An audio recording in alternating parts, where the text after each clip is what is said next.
So thus far, you have probably become pretty accustomed to working with the present tense, which is used to talk about things that are occurring now or things that you do generally, um, such as, I work at a restaurant, or I like pie, she or he takes a bath, things like that. Things that are happening now are in the present tense. However, eventually you're going to want to talk about things that happened in the past, and for that we use the past tense. And in English there is one simple past tense, and by simple I mean a tense involving only one verb. So that's things like I went to the store, you rode a bike, things of that nature. Now in Spanish, the same concept exists, except that we actually split up the simple past tense into two tenses. So we have the preterite, which is the subject of this video, and we have the imperfect, which you will probably learn after you learn the preterite. So I'm not going to go into the differences between these two tenses right now because it's pretty complicated for non-native speakers. And to begin with, we're just going to focus on the formation of the preterite so that when you do focus on the differences between the two tenses, you're not worrying about conjugation. But just to sort of, establish the role of these two tenses and sort of get you thinking a little bit about how they work together, the preterite is used, I like to think, for one-off events, and by that I mean events that occur for a specific duration. So things like, I broke my arm, or I lived in Spain for 2 years, things like that. That's the preterite. And the imperfect is used for more descriptive background events that cannot be confined to a specific time period. Now, I will talk a little bit more about the exact differences between those tenses in a different video. So for right now, let's talk about conjugation of the preterite tense. Alright, so the preterite is pretty cool because unlike the present tense, there are only two sets of conjugations to learn. AR verbs have their own conjugations, but ER and IR verbs are grouped together, so you only need to learn two sets. So the way that you conjugate a verb in the preterite is very, very similar to the way that you do in the present. In fact, the only difference is going to be the endings that you add to the stem. So just like we did for the present tense, you're going to take your infinitive, you're going to subtract or take away the infinitive ending, which remember is the AR or ERIR part, and then you're going to add the conjugation ending. So let's go through the conjugation endings for our AR and ERIR verbs. So for AR verbs, we'll just have our subject pronouns here. Yo, tú, él, ella, usted, nosotros, nosotras, ellos, ellas, ustedes. So we have those. Our AR endings are going to be as follows. E with an accent. Do not forget the accent. It is critical. Aste, o with an accent, again critical, and you can see this is critical because the present tense yo form will end with just an unaccented o. So remembering the accent in the el, ella, usted form of the preterite is important. Nosotros, nosotras, the ending is amos, which is exactly the same as in the present tense, which is very convenient. And for ellos, ellas, ustedes, we have aron. The ER-IR endings are pretty similar. We have E, I accented, iste,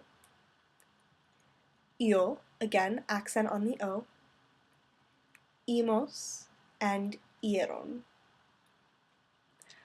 Alright, so let's conjugate some verbs. We will do hablar and comer to start.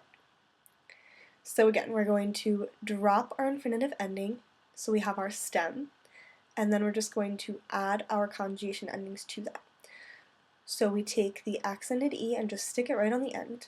Yo hablé, I spoke. To, stem and ending. Tú hablaste, you spoke. Él, ella, usted, stem and ending, habló. He, she, or you spoke. Nosotros, nosotras, same as in the present tense, hablamos, we spoke. And because it's the same as in the present tense, you will need to use context to figure out whether the author of the piece intended for it to be read in the present or the past tense. And finally, ellos, ellas, ustedes, hablaron, they or you spoke. Moving on to comer, again, we're going to drop our infinitive, so we're left with our stem. Comí, I ate. Comiste, you ate. Él, ella, usted comió, he, she, or you ate. Nosotros, nosotras comimos. And ellos, ellas, ustedes comieron.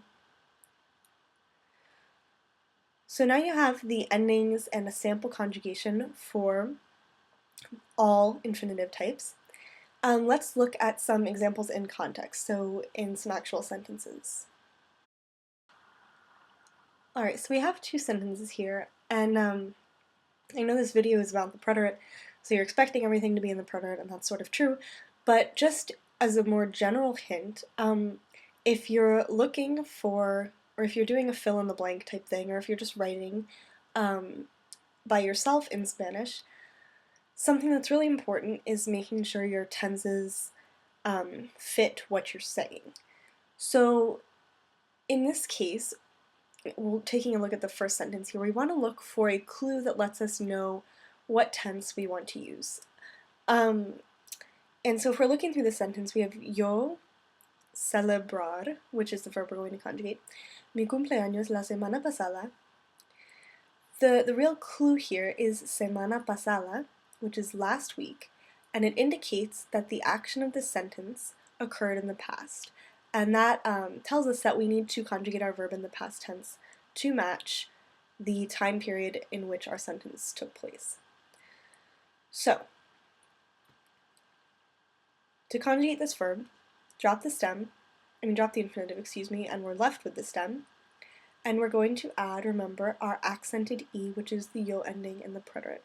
So we have yo celebré mi cumpleaños la semana pasada. So that's the first one. The second one, again, we can look for a clue to tell us about the time of the sentence. So we have ella escribir un ensayo ayer. So looking through here, again, we see our clue is going to be ayer, which indicates yesterday, meaning this event, the writing of the essay, occurred in the past. So again, we're looking for the past tense, which would be the preterite. So we have our subject pronoun, and to conjugate the verb, drop the infinitive, so we're left with our stem. And our ending for ella, remember, will be yo with an accent on the O. So we have ella escribió un ensayo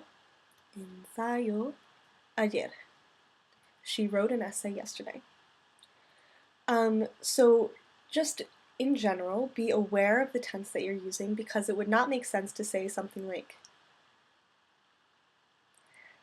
yo celebro mi cumpleaños la semana pasada, I celebrate my birthday last week, or ella escribe un ensayo ayer, she writes an essay yesterday. Those two sentences don't make a whole lot of sense. So be aware of your tense, make sure that your context clues match up with the tense of the verb that you are using. Alright, let's try a few more examples. Okay, so we have two more sentences here which you can pause the video and conjugate these verbs. Just sort of giving it away, they're in the preterite. I didn't put any context clues in here, this is just a conjugation drill. So in our first sentence, we have our friend Marta. And to conjugate the verb, remember, we're going to get rid of our infinitive ending and add our conjugation, which will be an accented O. And then we just have the rest of the sentence. So, Marta compró el pan para la fiesta. Marta bought the bread for the party. Now, Juan, who is unemployed. Juan, stem, ending, decidió estudiar. Our second verb will be left unconjugated. La literatura.